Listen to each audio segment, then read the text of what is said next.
আসসালামু আলাইকুম দর্শক, কেমন আছেন আপনারা সবাই? পঞ্চগড়ের আরো একটি ব্লগ ভিডিওতে আপনাদের সবাইকে স্বাগত জানাচ্ছি। আমি নোমান রাজু। আজকে আমরা যেই এলাকাটাতে এসেছি এটাকে মহারাজার দিঘি বলা হয়।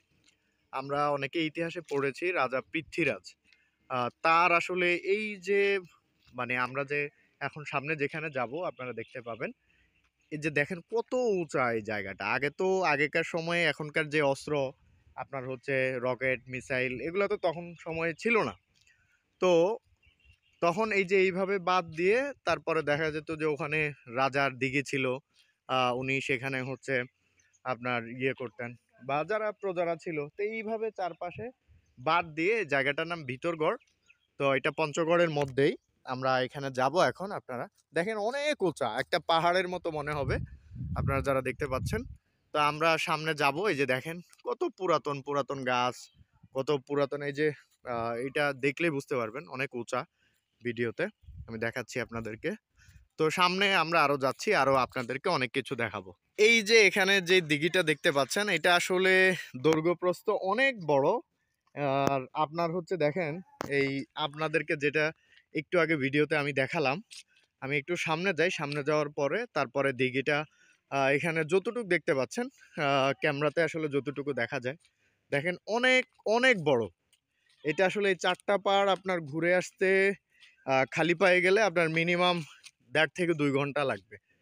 তো আমরা যদি একটু দেখাই আপনাদেরকে, দেখেন এই যে দিঘিটা আমি এখন আছি দিঘির এই মুহূর্তে আছি দক্ষিণ পশ্চিম পাশে। দক্ষিণ পশ্চিম পাশে আমি যদি আপনাদেরকে দেখাই যে কত বড় অনেক উঁচা দেখেন এই পাশটা। যেই পথ দিয়ে আমরা কিছুক্ষণ আগে আপনাদেরকে দেখালাম, ওই পাশটা হচ্ছে এই পাশটা আমরা যে এদিক দিয়ে আসলাম। এখানে দেখেন এই যে অনেক উঁচা।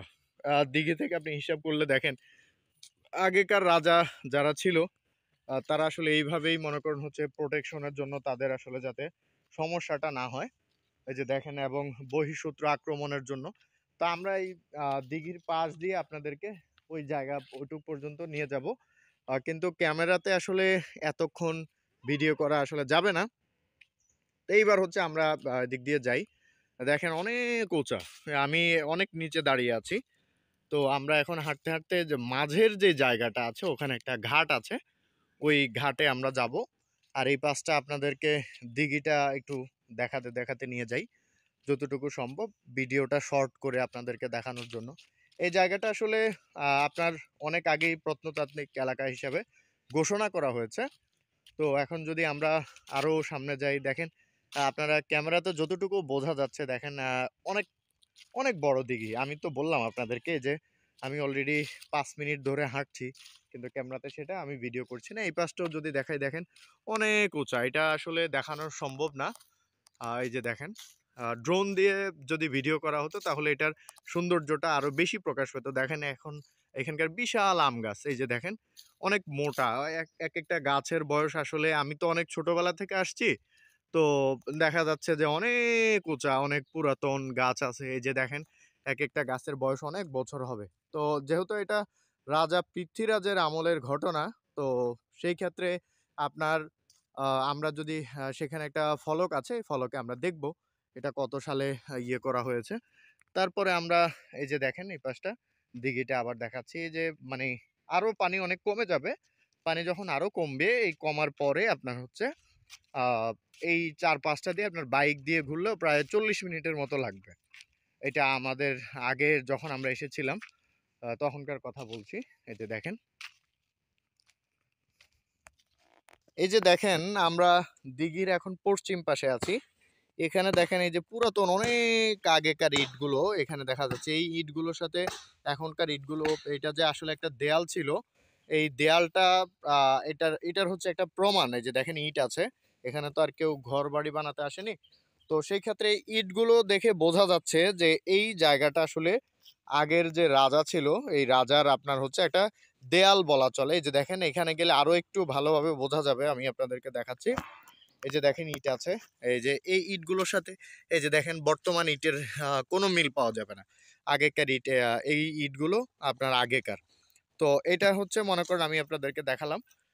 সামনে আমরা আরো সামনে যাব, তারপর বাকি জিনিসগুলো আপনাদেরকে দেখাচ্ছি। এখন আমরা পুকুরের যে দিঘির যে পাশ রয়েছে, পাশ থেকে আমরা এখন এই যে বাঁধটা দিয়ে আমরা উপরে উঠলাম।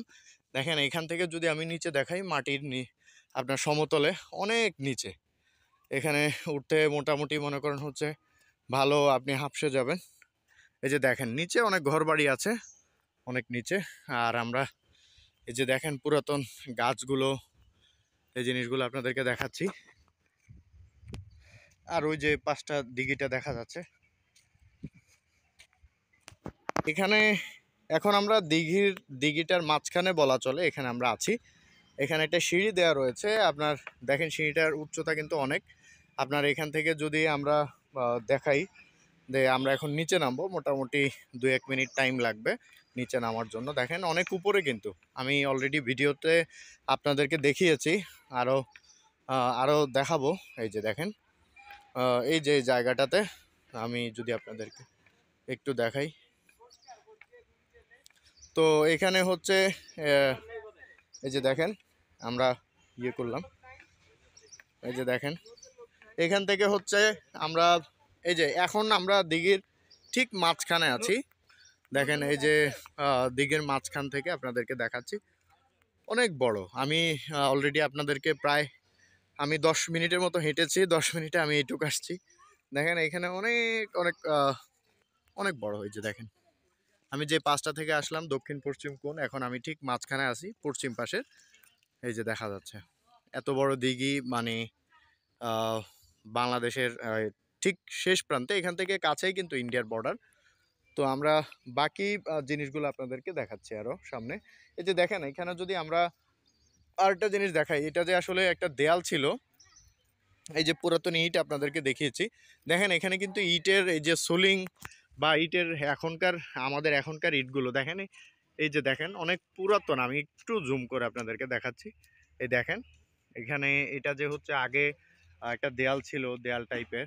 এটা হচ্ছে এখন তো কত 1700 বছর হয়ে গেছে আগেকার, কত শতাব্দীর এটা নাম ফলকে আপনার লেখা রয়েছে। এটাই আপনাদেরকে দেখালাম। একটু আগে আপনাদেরকে যে দিঘিটা দেখাচ্ছিলাম, এটাই হচ্ছে সেই দিঘি। আমি এখানে নেমেছিলাম একটু আপনাদেরকে এটা দেখাচ্ছি। এই যে আমার চারপাশ জুড়ে আপনার হচ্ছে এটা আসলে ক্যামেরাতে বলে বোঝানো সম্ভব না যে এটা আসলে কত বড়। আমার যে সহকর্মী আছে আমি তাকে বলবো যে আপনি একটু আমার সাথে আসেন, আমি আমার যে দর্শক বন্ধুরা রয়েছে তাদেরকে দেখাবো যে এই যে আপনার এখানে দেখা যাচ্ছে এই যে দেখেন অনেক পুরাতন ইট। এই যে আমরা এখনকার ইটের সাইজের সাথে এটা আসলে কখনো মিলবে না। দেখেন আর তারপরে যে এদিকে সামনের দেয়ালটা তো আপনাদেরকে কিছুক্ষণ আগেই দেখালাম। আর এখানে দেখেন আসেন, আমি আমার সাথে একটু যদি কষ্ট করে আসবেন আপনি, আমি আমার যে দর্শক বন্ধুরা রয়েছে তাদেরকে দেখাচ্ছি। তো এই যে দেখেন এই এখনকার যে ইটের সাইজগুলো দেখেন, এই ইটের সাইজের সাথে কিন্তু এখনকার ইট কি আর এরকম হবে? আপনার হচ্ছে এই যে দেখেন এখনকার ইটের সাইজগুলো কিন্তু এরকম না। তো আগেকার ইটের সাইজ দেখেন, এই যে এগুলা এগুলো হচ্ছে ইটের সাইজ। আর এই যে এখান থেকে পুরোটা রয়েছে আপনার এই দিঘিটা, আমি যদি আপনাদেরকে একটু দেখাই, এই দিঘিটার আসলে আমরা ইতিহাসে পড়েছি, আসলে পুরোপুরি ইতিহাসটা কিন্তু এখানে নেই। তো এই জন্য যতটুকু রয়েছে আমি যতটুকু জানতে পেরেছি, ওই যে যে ফলক রয়েছে ফলকটাও আপনাদেরকে দিয়ে দিব, সামনেই রয়েছে। এটা আপনাদেরকে জাস্ট দেখানোর জন্য আসলাম। এটা হচ্ছে পঞ্চগড়ের, আপনার পঞ্চগড় সদর থেকে প্রায় আপনার 15-16 কিলোমিটার ভিতরে, এটা ভিতরগড় জায়গাটার নাম। আর এখানে আসলে আপনারা এই যে পুরাতন এই জিনিসটা, আসলে আগেকার জিনিস অনেকেই আমরা পছন্দ করি, আমাদের পুরাতন আমলের যেটা আমরা কখনো যেটা অ্যাভেলেবল না, বা যারা ঢাকায় থাকেন তারা এই জিনিসগুলো সবসময় পান না। এই জিনিসগুলোর খোঁজে অনেকে রহস্যজনক জিনিসগুলো দেখতে চায়, সেটাই আসলে আপনাদেরকে দেখালাম। তো আজকের এই ব্লগ ভিডিও এই পর্যন্তই, মহারাজার দিঘি আপনাদের এই ব্লগটি। তো দেখা হবে পরবর্তী কোনো ব্লগে, পরবর্তী কোনো ভিডিওতে আমি আবারও অন্য কোনো জায়গায় আপনাদেরকে নিয়ে যাব। ততদিন পর্যন্ত সবাই সুস্থ থাকবেন, ভালো থাকবেন। আসসালামু আলাইকুম।